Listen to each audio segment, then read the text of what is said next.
বলছেন আমরা আগে দরখাস্তটা দিন স্যারকে আমরা অ্যাডমিন মারফত ঠিক আছে চ্যানেল এই যে আমাদের সাইডে সেটা হচ্ছে আমাদের জয়েন্ট ডেটা তারপর আমাদের ডাক্তারি সার্টিফিকেট সমস্ত কিছু দিয়ে আমাদেরকে জয়েন করানো হয়েছিল কিন্তু আমরা এখানে জয়েন হয়েছি এবার ট্রেনিং এ পাঠানোর দিনে আমরা এখানে জানতে এসেছি আমাদেরকে মারধর করে আমাদেরকে এত বেশি চিন্তা করতে পারবেন না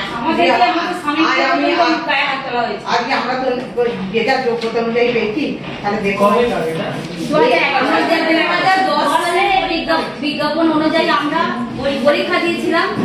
তারপরে 11 সালে যখন বিধানসভা ভোটের ঘোষণা হলো সেই সময় আমরা বিডিও অফিসে এসেছি।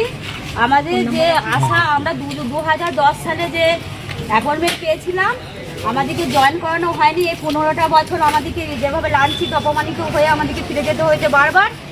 তার জন্য আমাদের নিজেদের অধিকার ফিরিয়ে নিয়ে যাওয়ার জন্য আমরা এখানে এতগুলো নিয়ে জড়ো হয়েছি। আমাদের পোস্টের মাধ্যমে সবার বাড়িতে বাড়িতে জয়েন্ট লেটার গেছে। হ্যাঁ আমরা ট্রেনিং এরও ঠিক হয়ে গেছে দিয়ে আমরা এখানে এসেছি আমাদেরকে মারধর করে সব তাড়িয়ে দেওয়া হয়েছে। এমনই আমরা প্রাণ নিয়ে মাঠে ঘাটে যেদিক দিয়ে পেরেছি আমরা ছুটে গেছি। চোর সরকার এই চোর সরকার আমাদেরকে 15 বছর আমাদের চাকরিগুলো কেড়ে নিয়েছে চোর সরকার। আজ আমরা রামরাজত্ব পেয়েছি সেই রামরাজত্ব আমরা চাইছি আমাদের পুরনো অধিকার আমাদের চাকরি যেন আমরা ফিরে পাই। আপনার নাম? ইন্দ্রাণী ঘোষ। আমাদের অধিকার আমরা ফিরিয়ে নিতে চাই। আমার নাম ভবানী রায় ভট্টাচার্য।